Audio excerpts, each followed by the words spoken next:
Hi all. So இந்த சாப்டரில் நம்ம பார்க்க போகிறது வந்துட்டு பேசிக் ஆப்ரேட்டர்ஸ். ஸோ ஸ்விஃப்ட்டில் என்னென்ன பேசிக் ஆப்ரேட்டர்ஸ் இருக்குது அதான் பார்க்க போகிறோம். அதில் ஒரு 3 கேட்டகரி இருக்கும்: யூனரி, பைனரி, டெர்னரி. ஸோ இது எப்படின்னா வந்து எத்தனை ஆப்பரண்ட் மேலே ஆக்ட் ஆகுது அதை பேஸ் பண்ணி ஸோ யூனரி, பைனரி, டெர்னரின்னு சொல்லுவாங்க. இப்போ ஒரு ஆப்பரண்ட் வந்துட்டு 2 ஆப்பரண்ட் மேலே ஆப்ரேட்டர் வந்துட்டு 2 ஆப்பரண்ட் மேலே ஆக்ட் ஆகுதுன்னா அது வந்து பைனரி ஆப்ரேட்டர். சேம் அது மாதிரி யூனரிங்கிறது ஒரே ஒரு ஆப்பரண்ட் மேலே தான் ஆக்ட் ஆகும். டெர்னரிங்கிறது 3 ஆப்பரண்ட்ஸ் மேலே ஆக்ட் ஆகும். ஸோ ஆப்பரண்ட் அப்படின்னா என்ன, ஆப்பரேட்டர்னா என்ன? இப்போ ஃபார் எக்ஸாம்பிள் பார்த்தோம்னா, இப்போ இந்த 12th லைனில் ஏ இஸ் ஈக்குவல் டு பி அப்படின்னு இருக்கு. இப்போ இந்த ஏங்கிறது வந்துட்டு ஆப்பரண்ட், பிங்கிறதும் ஆப்பரண்ட், நடுவில் இருக்கிற இந்த ஈக்குவல் டு சிம்பிள் வந்துட்டு ஆப்ரேட்டர். ஓகேவா? ஸோ இப்போ நம்ம பார்ப்போம் ஒவ்வொன்றா. ஸோ ஸ்டெப் பை ஸ்டெப் பார்ப்போம் என்னென்ன ஆப்ரேட்டர்ஸ் இருக்குது, ஸோ அது என்ன பண்ணும் அப்படிங்கிறது பார்ப்போம். இப்போ அசைன்மெண்ட் ஆப்ரேட்டர் அப்படின்னு பார்த்தோம்னா, இங்கே ஒரு கான்ஸ்டன்ட் வந்து டிக்ளேர் பண்ணியிருக்கேன், பிங்கிற கான்ஸ்டன்ட்டு ஈக்குவல் டு பி கொடுக்குறேன் அப்படின்னா, ஸோ இந்த பியில் வந்துட்டு இந்த 10 அப்படிங்கிற வேல்யூ வந்துட்டு அசைன் ஆகும். ஸோ அதுதான் வந்துட்டு அசைன்மெண்ட் ஆப்ரேட்டரோட வேலை. சிம்பிள், இவ்வளோ தான் பண்ணுவது. இப்போது இன்னொரு வேரியபிள் ஒன்று டிக்ளேர் பண்ணியிருக்கேன், ஏ இஸ் ஈக்குவல் டு 5ன்னு. ஸோ எகெயின் வந்து ஏயில் வந்துட்டு பியோட வேல்யூவை கொடுக்குறேன். ஏன்னா நான் இது வேரியபிளாக டிக்ளேர் பண்ணியிருக்கேன், so that I can change values.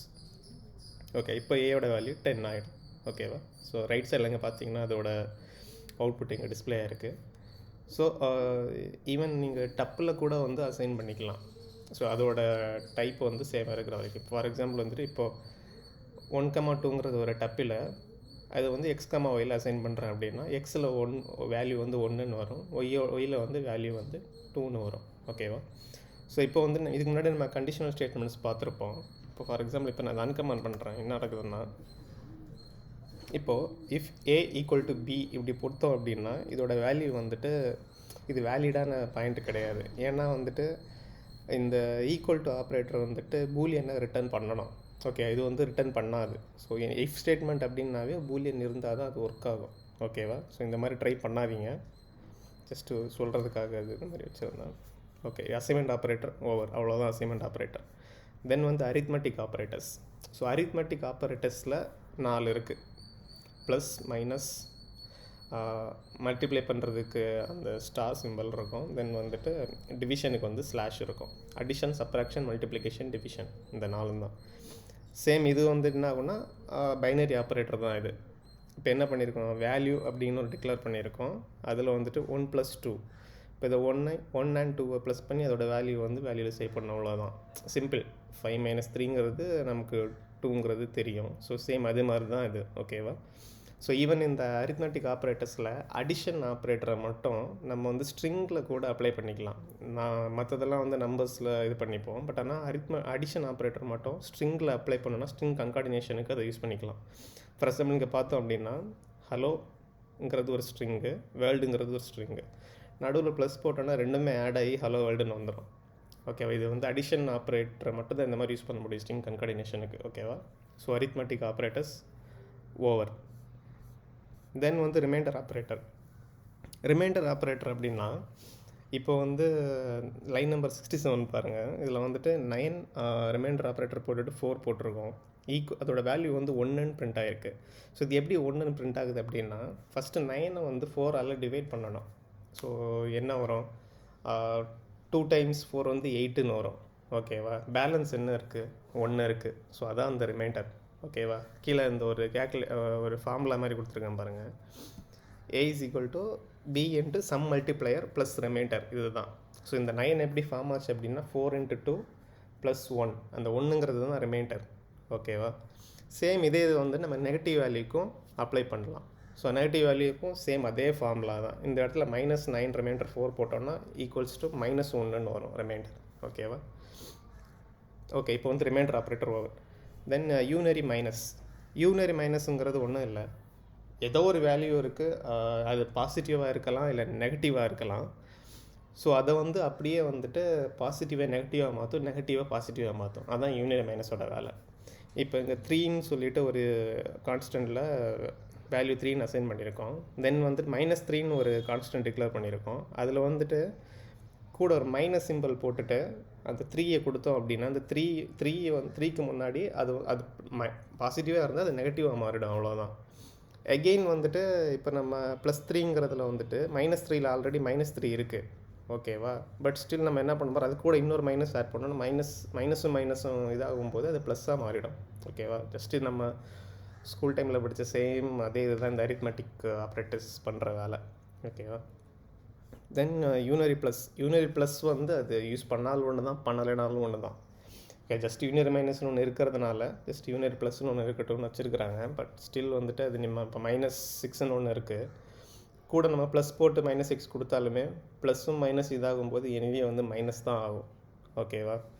அது யூஸ் இல்லை, பட் ஸ்டில் ஒரு ரீடபிலிட்டிக்காகவோ இல்லை ஜஸ்ட்டு ஒரு இதுக்காக வச்சுருக்காங்க, அவ்வளோதான். நெக்ஸ்ட் வந்து காம்பவுண்ட் அசைன்மெண்ட் ஆப்ரேட்டர். ஸோ இந்த காம்பவுண்ட் அசைன்மெண்ட் ஆப்ரேட்டர் அப்படிங்கிறது என்னென்னா, இப்போ ஒரு நம்பர் இருக்குது, அது வேல்யூ வந்து 1ன்னு இருக்கு. இப்போது என் நம்பர் +2 இந்த மாதிரி கொடுக்குறோம் அப்படின்னா என்ன ஆகும் அப்படின்னா, என் நம்பர் என் நம்பர் +2. ஃபார் எக்ஸாம்பிள் இது எப்படி இருக்கும் அப்படின்னா,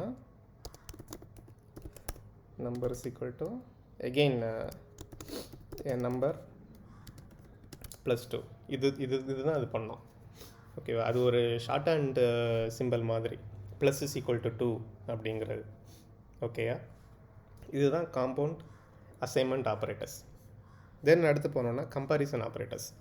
இது நம்ம வந்துட்டு நிறைய இடத்துல யூஸ் பண்ணுவோம் இது கோடிங்கில். இதுதான் நான் சொன்னேன் இல்லையா, இஃப் ஸ்டேட்மெண்ட்டில் ஒரு பூலியன் வேல்யூவை ரிட்டர்ன் பண்ணணும் அப்படிங்கிறது. இதெல்லாம் இருக்கிற கம்பாரிசன் ஆப்ரேட்டர்ஸ் இதெல்லாம் தான். Equal to, not equal to, greater than, less than, greater than or equal to, less than or equal to, இவ்வளோதான். இந்த each of the comparison operator எல்லாமே வந்து என்ன பண்ணோம் அப்படின்னா ஒரு பூலியனை தான் ரிட்டர்ன் பண்ணோம். இது பார்த்திங்க அப்படின்னா 1 ஈக்குவல் டு 1 அப்படின்னா ட்ரூ, அது ஒரு பூலியனை தான் ரிட்டர்ன் பண்ணோம். சேம் அதே மாதிரி இது வந்து not equal to, greater than, less than, greater than or equal to, less than or equal to, ஓகேவா. மோஸ்ட்டாக இந்த கம்பேரிசன் ஆப்ரேட்டர்ஸை கண்டிஷனல் ஸ்டேட்மெண்ட்டில் தான் யூஸ் பண்ணுவோம். ஃபார் எக்ஸாம்பிள் இஃப்பில், வைலில், அந்த மாதிரி ஸ்டேட்மெண்ட்ஸில் யூஸ் பண்ணுவோம், ஓகேயா. சும்மா ஒரு எக்ஸாம்பிள் மாதிரி கொடுத்துருக்காங்க. நேமில் வேர்ல்டுங்கிற வேல்யூ இருக்குது, name equal to world, true, then வந்து இது பிரிண்ட் ஆகும், இல்லையா இது பிரிண்ட் ஆகும், அவ்வளோதான். ஈவன் யூ கேன் கம்பேர் டப்பிள்ஸை கூட நம்ம கம்பேர் பண்ணிக்கலாம். ஃபார் எக்ஸாம்பிள் இங்கே ஒரு டப்பிள் இருக்குது, இங்கே ஒரு டப்பிள் இருக்குது. அது எப்படி இருக்குன்னா லெஃப்டில் இருந்து கம்பேர் ஆகும். இதோட லெஃப்ட் வேல்யூ ஃபஸ்ட்டு கம்பேர் ஆகும். அந்த ஒரு வேல்யூவை நம்ம கம்பேர் பண்ண முடிஞ்சிச்சு அப்படின்னாவே அதோட ஸ்டாப் ஆகிடும். அதுக்கப்புறம் ரைட்டில் இருக்கிற வேல்யூ அது எடுத்துக்காது. ஸோ அதான் இங்கே நடந்திருக்கு. இப்போது true because 1 is less than 2. இது வந்து ஜீப்ரா அண்ட் ஆப்பிள் அதை கம்பேர் பண்ணவே இல்லை, ஓகேவா. இந்த இதில் இப்போ இந்த ஃபஸ்ட்டு இருக்கிறதுல வந்துட்டு ரெண்டுமே வந்துட்டு ஈக்குவலாக இருக்குது. ஸோ அதனால் செகண்ட் இதுக்கு போகும், ஓகேவா. அது மாதிரி தான் இது நெக்ஸ்ட் இது எல்லாமே நடந்திருக்கு. இப்போ இந்த லைன் பாருங்கள். இப்போது இங்கே ஃபஸ்ட்டு ரெண்டுமே வந்துட்டு என்ன பண்ணியிருக்கு அப்படின்னா, இங்கே ஒரு ஸ்ட்ரிங் இருக்குது, இங்கே ஒரு ஸ்ட்ரிங் இருக்குது. செகண்ட் இருக்கிறதுல வந்துட்டு என்ன போட்டிருக்கேன், இங்கே ஒரு பூலியன் வேல்யூ போட்டிருக்கேன், இங்கே ஒரு பூலியன் வேல்யூ போட்டிருக்கேன். ஸோ எப்பவுமே ஞாபகம் வச்சுக்கோங்க, இந்த கம்பாரிஷன் ஆப்ரேட்டர் வந்துட்டு இந்த லெஸ் தேன் ஆப்ரேட்டர் வந்துட்டு இந்த பூலியன் வேல்யூ மேலே அப்ளை ஆகாது, ஓகேவா. இந்த less than R greater than இந்த மாதிரி இருக்கிற ஆப்ரேட்டர் வந்துட்டு பூலியனில் அப்ளை ஆகாது. ஜஸ்ட் அது கன்வே பண்ணுறதுக்காக தான் இந்த மாதிரி போட்டிருக்கேன். நெக்ஸ்ட் அவ்வளோதான் கம்பாரிசன் ஆப்ரேட்டர். அடுத்து பார்த்தோன்னா டர்னரி ஆப்ரேட்டர். இதை சொன்னேன் இல்லையா, இது வந்துட்டு டர்னரி, அது இது வந்து 3 ஆப்ரேட்டர்ஸ் மேலே ஆக்ட் ஆகும். இப்போ பார்த்தோம்னா இதோட ஃபார்முலா இல்லை அதோட சின்டாக்ஸ் எப்படி இருக்கும் பார்த்தீங்கன்னா, கண்டிஷன் இருக்கும், தென் ஒரு கொஷின் மார்க் இருக்கும் இந்த இடத்துல. தென் இந்த கண்டிஷன் ட்ரூவாக இருக்குது அப்படின்னா கொஷின் மார்க்குக்கு பக்கத்தில் இருக்கிற இது வந்து எக்ஸிக்யூட் ஆகும். அப்படி ட்ரூவாக இல்லை, இந்த கண்டிஷன் ஃபால்ஸாக இருக்குது அப்படின்னா இங்கே ஒரு கோலன் வச்சுருக்கோம். ஸோ இந்த கோலனுக்கு அடுத்தது என்ன இருக்கோ அது எக்ஸிக்யூட் ஆகும். ஸோ இது எப்படி பார்க்கலாம் அப்படின்னா, இப்போ கண்டென்ட் ஹைட் 14 கொடுத்துருக்கேன், ஹேஷ் ஹெடர் ட்ரூ, ஓகேவா. இப்போது row height is equal to content height plus header இருந்துச்சு அப்படின்னா 50 ஆட் பண்ணுவோம், ஹெடர் இல்லை அப்படின்னா 20 ஆட் பண்ணோம். ஸோ இது மொத்தம் இந்த இது அப்படியே வந்து என்ன பண்ணோம் அப்படின்னா எய்தர் 50 ரிட்டர்ன் பண்ணோம் இல்லை 20 ரிட்டர்ன் பண்ணோம். எதை பேஸ் பண்ணி ரிட்டர்ன் பண்ணோம், ஹேஷ் ஹெடர் இருக்குது, ஹெடர் வேல்யூ ட்ரூவா 50 ரிட்டர்ன் பண்ணோம், இல்லையா 20 ரிட்டர்ன் பண்ணோம். ஸோ இது எதோட ஷார்ட் ஹேண்ட் மெத்தட் அப்படின்னு பார்த்தோம்னா, ஷார்ட் ஹேண்ட் கோட் எப்படி இருக்கும், இது ஆக்சுவல் கோட் எப்படி இருந்திருக்கணும் அப்படின்னா இது இப்படி இருக்கும். இப்போ ஹேஷ் ஹெடர் வந்து ட்ரூவாக இருக்குது அப்படின்னா 50 ஆட் பண்ணு, ஃபால்ஸாக இருக்குது அப்படின்னா 20 ஆட் பண்ணு. ஓகேவா? ஸோ இது இவ்வளோ தூரத்துக்கு இவ்வளோ பெருசாக எழுதுறதுக்கு இந்த ஒரே லைனில் முடிஞ்சிருச்சு அது. ஸோ இதுதான் வந்து இந்த டெர்னரி கண்டிஷனல் ஆப்ரேட்டர். ஓகேவா? அவ்வளோதான். அடுத்தது நில் கொலாப்சிங் ஆப்ரேட்டர். நில் கொலாப்சிங் ஆப்ரேட்டருங்கிறது நம்ம வந்து முன்னாடி ஆப்ஷனல்ஸ் எப்படி ஒர்க் ஆகுதுன்னு பார்ப்போம். இருக்கும், இல்லைன்னா இல்லாமல் கூட இருக்கலாம் அப்படிங்கிற மாதிரி ஒரு கேஸ் இருக்கும். இப்போ வந்துட்டு அது எப்படி இருக்கும் அப்படின்னா டபுள் கொஷின் மார்க் போடுவோம். இப்போது டிஃபால்ட் கலர் நேம்னு ஒரு ஸ்ட்ரிங் இருக்குது.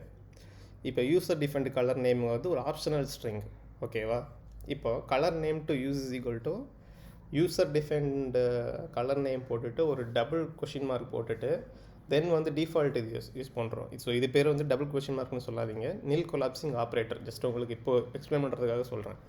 இப்படி போட்ட அப்படின்னா இந்த வேல்யூ ஆப்ஷனலாக இருக்குது அப்படின்னா இந்த டபுள் இதுக்கு அப்புறமா, அதாவது நில் கொலாப்சிங் ஆப்ரேட்டருக்கு அப்புறமா இருக்கிற வேல்யூ என்ன இருக்கோ அதை எடுத்துக்கும். ஓகேவா? இப்போ ரன் பண்ணோம் அப்படின்னா இப்போது டிஃபால்ட் கலர் நேம் ரெட் இருக்குது, இந்த யூசர் டிஃபைன் கலர் நேம் நில்லாவே இருக்குது, அதில் வேல்யூவே இல்லை. ஸோ அதனால் என்ன ஆகும் அப்படின்னா இது நில்லாக இருக்கிறதுனால ரெட்டு போயிடும். ஓகேவா? இப்போ ஃபார் எக்ஸாம்பிள் இப்போ நான் யூசர் டிஃபைன் கலர் நேமுக்கு இங்கே இந்த இடத்துல க்ரீன் நான் செட் பண்ணுறேன். இப்போ என்ன ஆகும் அப்படின்னா இங்கே வேல்யூ இருக்கிறதுனால இதே எடுத்துக்கும். ஓகேவா? ஸோ இதான் வந்து நில் கொலாப்சிங் ஆப்ரேட்டரோட வேலை. நெக்ஸ்ட்டு பார்த்தோம்னா ரேஞ்ச் ஆப்ரேட்டர்ஸ். ரேஞ்ச் ஆப்ரேட்டர்ஸ் அப்படின்னா இப்போ வந்துட்டு நடுவில் இந்த 3 டாட்ஸ் இருக்குது இல்லையா, 3 டாட்ஸ் இல்லைன்னா 2 டாட்ஸ் அந்த மாதிரி வரும். ஸோ அதுலேயே மல்டிபிள் இது இருக்குது. இப்போ க்ளோஸ் டு ரேஞ்ச் ஆப்ரேட்டர் அப்படின்னா இப்போது இது ஃபாரின் லூப்பில் வந்துட்டு என்ன பண்ணியிருக்கோம் அப்படின்னா இன்டெக்ஸ் இன் 1 போட்டுட்டு 3 டாட்ஸ் வச்சு 5 போட்டிருக்கோம் அப்படின்னா ஸோ 1லேருந்து 5 வரைக்கும் அது எடுத்துக்கும், அந்த ரேஞ்ச் இருக்கும். அந்த 1 5 இன்க்ளூட் ஆகும் அந்த ரேஞ்சில். ஓகேவா? ஸோ இங்கே பார்த்தீங்கன்னா 1லேருந்து 5 வரைக்கும் இன்க்ளூட் ஆகிறதுனால தான் இந்த இத்தனை டைம் இது வந்து பிரிண்ட் ஆகுது. ஓகேவா? இதே இது ஹாஃப் ஓப்பன் ரேஞ்ச் ஆப்ரேட்டர் அப்படின்னா இப்போ இங்கே ஒரு அரே ஆஃப் ஸ்ட்ரிங்ஸ் இருக்குது. இப்போ வந்து 0 டபுள் டாட் வச்சு தேர்டில் இது போட்டோம் அப்படின்னா ஸோ 0 இன்க்ளூட் ஆகும். பட் ஆனால் அந்த கவுண்ட்டு இப்போ கவுண்ட் வந்து 1 2 3 4. ஸோ 0லேருந்து 3 0 1 2 3 வரைக்கும் தான் போகும். ஏன்னா வந்துட்டு அந்த என்ன ஆகும் அப்படின்னா கவுண்ட்டோட லெஸ் தேன், ஸோ இந்த இடத்துல லெஸ் தேன் 4 அப்படிங்கிற மாதிரி மீனிங் வந்துடும் இந்த இடத்துல. ஓகேவா? ஸோ இது வந்துட்டு 0லேருந்து 3 வரைக்கும் தான் போகும். நெக்ஸ்ட்டு வந்து ஒன் சைட் ரேஞ்ச் ஆப்ரேட்டர். இது எப்படின்னா வந்துட்டு இப்போது இங்கே இந்த நேம்ஸ் இருக்குது, நேம்ஸ் ஆஃப் 2லேருந்து அப்புறமா வந்து 3 டாட்ஸ் வச்சுருக்காங்க, இங்கே ரைட் சைடில் ஒன்றுமே இல்லை அப்படின்னா என்ன ஆகும் அப்படின்னா 0 1 2லேருந்து ஸ்டார்ட் பண்ணோம். இந்த ஆனா அலெக்ஸ் பிரியான், இந்த பிரியான்லேருந்து ஸ்டார்ட் பண்ணோம். பட் அது வந்து இதோட கவுண்ட் என்னவோ அது எவ்வளோ வேணால் இருக்கலாம், நமக்கு தெரியாத ஒரு இது வருது அப்படின்னு வச்சுக்கோங்க. தெரியாது அது கவுண்ட் எவ்வளோன்னு தெரியாத ஒரு அரே ஏதோ ஒன்று ஏதோ ஒரு பிளேஸ்லேருந்து வருது அப்படின்னா நம்ம இதெல்லாம் யூஸ் பண்ணிக்கலாம். ஸோ 2லேருந்து ஸ்டார்ட் ஆகும் எண்டு வரைக்கும். ஓகேவா? அந்த மாதிரி. ஸோ இது அப்படியே இந்த பக்கமும் ஒரு ஆக்ட் ஆகும். 0லேருந்து ஸ்டார்ட் ஆகும் 2 வரைக்கும் இருந்தால் போதும் அப்படிங்கிற மாதிரி. ஸோ 0 1 2 இந்த இது சொல்கிறேன் 0 1 2ங்கிற மாதிரி வரும். ஸோ ஆனா அலெக்ஸ் பிரையான் இது மட்டும்தான் அதை வந்துட்டு எடுத்துக்கும். ஓகேவா? ஈவன் வந்து அந்த ஓப்பன் ரேஞ்ச் இருக்குது இல்லையா, அதில் கூட வந்துட்டு நம்ம இந்த மாதிரி யூஸ் பண்ணிக்கலாம். ஸோ இங்கே 0லேருந்து ஸ்டார்ட் ஆகும் 2க்கு முன்னாடி வரைக்கும் 0 1 அது மட்டும்தான் வந்துக்கும் இதில். ஓகேவா? ஸோ இந்த ரேஞ்சில் வந்துட்டு இன்னொரு வேறு கண்டெக்ஸ்ட்லையும் இது யூஸ் பண்ணலாம். ஃபார் எக்ஸாம்பிள் எப்படி இருக்குன்னா இப்போ நான் வந்து இங்கே ஒரு ரேஞ்சு கொடுத்துருக்கேன், ரேஞ்ச் இஸ் ஈக்குவல் டு 1லேருந்து 5 வரைக்கும் கொடுத்துருக்கேன், 1 5 இன்க்ளூட் ஆகும். ஓகேவா? இப்போ அந்த ரேஞ்ச் கண்டெய்ன்ஸ் 7 அப்படின்னு போட்டோன்னா ஃபால்ஸ்ன்னு ரிட்டர்ன் ஆகும். இந்த ரேஞ்சில் 7 இல்லை, ஸோ அதனால் ஃபால்ஸ். இந்த மாதிரி நம்ம யூஸ் பண்ணிக்கலாம். ஜஸ்ட் இது எப்போவாது தேவைப்பட்டால் இந்த மாதிரி கூட ரேஞ்சை இது பண்ணிக்கலாங்கிறதுக்காக சொல்லியிருக்காங்க. ஸோ இவ்வளோ தான் ரேஞ்ச் ஆப்ரேட்டர். நெக்ஸ்ட் வந்து லாஜிக்கல் ஆப்ரேட்டர்ஸ். ஸோ இதுதான் லாஸ்ட்டுன்னு நினைக்கிறேன், ஆமாம் கடைசி. ஸோ இது வந்து மோஸ்ட் ஆஃப் த டைம் இதை நம்ம யூஸ் பண்ணுவோம் கோடிங்கில். ஓகேவா? அதிகமாக யூஸ் பண்ணுவோம் இதை. ஸோ இது என்ன அப்படின்னா அதை கொஞ்சம் டீட்டெயிலாக பார்ப்போம். லாஜிக்கல் ஆப்ரேட்டர் வந்துட்டு இப்போ நம்ம அண்ட் ஆர் நாட் இந்த 3 தான். ஓகேவா? இது எப்படி இருக்கும் அப்படின்னா இப்போ நம்ம கம்பேரிஷன் ஆப்ரேட்டருக்கு இதுக்கும் என்ன டிஃப்ரெண்ட் அப்படின்னா கம்பேரிஷன் ஆப்ரேட்டர் வந்துட்டு 2 ஆப்ரண்ட்டை மேலே ஆக்ட் ஆகி ஒரு பூலியனை ரிட்டர்ன் பண்ணோம். அதுதான் கம்பேரிஷன் ஆப்ரேட்டர் பண்ணுறது. ஆனால் லாஜிக்கல் ஆப்ரேட்டர் என்ன பண்ணோன்னா 2 பூலியன் மேலே ஆக்ட் ஆகும். அது 2 பூலியனை கம்பைன் பண்ணோம். ஓகேவா? 2 இல்லை, மல்டிபிள், எத்தனை பூலியன் வேணாலும் நம்ம கம்பைன் பண்ணி கொடுக்குறது தான் லாஜிக்கல் ஆப்ரேட்டர். ஓகேவா? இது வந்து 3 இருக்குது, நாட் அண்ட் ஆர். நாட் அப்படின்னா வந்து இப்போ இங்கே அலௌட் என்ட்ரிங்கிறது ஃபால்ஸாக இருக்குது. இங்கே நாட் ஆப்ரேட்டரோடது தான் வந்து இந்த எக்ஸ்க்ளமேஷன் மார்க் இப்படி போட்டோம் அப்படின்னா அது ஃபால்ஸாக இருக்குன்னா அது ட்ரூவாக மாற்றிடும், ட்ரூவாக இருக்குன்னா ஃபால்ஸாக மாற்றிடும். ஓகேவா? Not equal to allow entry, not equal to false அப்படிங்கும்போது வந்துட்டு என்ன ஆகிடும் அப்படின்னா அது ட்ரூவாக மாறிடும். ஸோ அதனால் ஆக்சஸ் டினைடுக்குள்ளே வந்துடும். நெக்ஸ்ட்டு வந்துட்டு லாஜிக்கல் ஆண்ட். ஆண்ட் எப்படி பார்த்தோம் அப்படின்னா 2 புலியனில் ஆக்ட் ஆகும். ஓகேவா? லெஃப்ட் சைடும் ட்ரூவாக இருக்கணும், ரைட் சைடும் ட்ரூவாக இருக்கணும். அப்படின்னா தான் அது வந்துட்டு அலோவ் பண்ணும். ஓகேவா? ஸோ இந்த இடத்துல வந்துட்டு இதுவும் ட்ரூவாக இருக்கணும், இதுவும் ட்ரூவாக இருக்கணும். அப்படின்னா இந்த வெல்கம் உள்ளே போகும். எய்தர் ஆஃப் ஒன் ஃபால்ஸாக இருந்துச்சுனாவே ஆக்சஸ் டினைட் ஆகிடும். ஸோ அதான் தான் இங்கே ஆக்சஸ் டினைட் வந்திருக்கு. ஓகே, இது வந்து லாஜிக்கல் ஆண்ட். லாஜிக்கல் ஆர் அப்படின்னா ஏதாவது ஒன்று ட்ரூவாக இருக்கணும். ஹேஸ் டோர் கீ அல்லது knows override password. So இந்த ரெண்டுத்தில் ஏதாவது ஒன்று ட்ரூவாக இருந்தாலே உள்ளே போயிடும் வெல்கம். ஓகேவா? ஸோ அதான் வெல்கம் பிரிண்டாக இருக்குது. ஏன்னா இங்கே வந்து நோஸ் ஓவர் ரைட் பாஸ்வேர்டு ட்ரூன்னு இருக்குது, அதனால இது இவ்வளோ போயிடுச்சு, அவ்வளோதான். இப்போ மோஸ்ட்லி 2 தான் பார்த்துருப்போம். இப்போ லாஜிக்கல் ஆப்ரேட்டர்ஸே கம்பைன் பண்ணுறோம்னு வச்சுக்கோங்களேன். இந்த மாதிரி ஒன்று போடுறோம், இத்தனை இருக்குது, இங்கே ஒரு ஆண்ட் இருக்குது, இங்கே ஒரு ஆர் இருக்குது, இங்கே ஒரு ஆர் இருக்குது. ஓகேவா? ஸோ லாஜிக்கல் ஆப்ரேட்டர் பார்த்தோம்னா எப்போவுமே லெஃப்ட் மோஸ்ட்டில் இருக்கிற எக்ஸ்ப்ரெஷனை தான் அது வந்துட்டு எடுத்துக்கும் ஃபஸ்ட்டாக. ஓகேவா? இப்போ என்ன ஆகும் அப்படின்னா entered door code and passed retina scan, இந்த ரெண்டுமே வந்துட்டு ரெண்டையும் சேர்த்து பார்க்கும். ஓகேவா? இப்போ வந்துட்டு என்டர்டு பாஸ்கோடு வேல்யூ என்ன இருக்குது அப்படின்னா ட்ரூன்னு இருக்குது, பாஸ்ட் ரெட்டினா ஸ்கேன் என்ன இருக்குது, ஃபால்ஸ்ன்னு இருக்குது. ஸோ இந்த ரெண்டு இதோட வேல்யூ வந்து ஃபால்ஸ் ஆகிடும். ஓகேவா?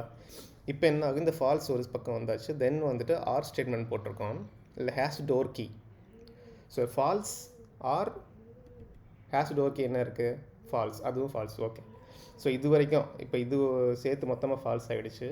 இந்த ஹேஷ் டோர் கீங்கிறதும் ஃபால்ஸாக இருக்குது. தென் அடுத்தது போகுது நோஸ் ஓவர் ரைட் பாஸ்வேர்டு, அதோட வேல்யூ இங்கே ட்ரூன்னு இருக்குது. ஸோ என்ன ஆகும், ஃபால்ஸ் ஆர் ட்ரூ கம்பைன் பண்ணும்போது ஏதாவது ஒரு ட்ரூ இருந்துச்சுனாவே உள்ளே போயிடும். ஸோ வெல்கம்னு வந்துச்சு. ஓகேவா? ஸோ நம்ம இந்த மாதிரி போடும்போது வந்துட்டு ஒரு கன்ஃபியூஷன் இருக்கும் ரீடருக்கு. ஓகேவா? ஸோ அதனால் இப்போ நான் சொன்னது கூட உங்களுக்கு புரிஞ்சிருக்குமான்னு தெரியல இந்த இடத்துல. ஏன்னா வந்து இது என்ன இங்கே எப்படி இருக்குது, இது எது எடுக்கும் அப்படிங்கிறது. ஸோ அதுக்காக என்ன பண்ணலாம் அப்படின்னா எக்ஸ்பிளிசிட் பேரந்தசிஸ், இந்த மாதிரி பேரந்தசிஸ் யூஸ் பண்ணலாம். ஸோ இப்படி போட்டோம் அப்படின்னாவே ஃபஸ்ட்டு பேரந்தசிஸுக்குள்ளே இருக்கிறத ஒரு எக்ஸ்ப்ரெஷனாக கன்சிடர் பண்ணிக்கலாம். ஓகேவா? இந்த மாதிரி எழுதிட்டோம்னா இது ரீடருக்கு கொஞ்சம் ஈஸியாக இருக்கும் புரிகிறது. ஓகேவா? ஸோ இந்த ரெண்டுத்தையும் கம்பைன் பண்ணும்போது வேல்யூ ஃபால்ஸ் ஆகும். Has door key false, but knows override password true. So உள்ளே வந்துடும். ஓகே, ஸோ இவ்வளோ தான் வந்துட்டு பேசிக் ஆப்ரேட்டர்ஸ். ஸோ மோஸ்ட்லி நம்ம இவ்வளோ ஆப்ரேட்டர்ஸ் தான் யூஸ் பண்ணுவோம். அட்வான்ஸ் ஆப்ரேட்டர்ஸ் இருக்குது, அது லாஸ்ட் சாப்டரில் வரும். ஓகேவா? அதை நம்ம கடைசியாக பார்ப்போம். ஸோ இவ்வளோ தான் பேசிக் ஆப்ரேட்டர்ஸ். தேங்க்யூ.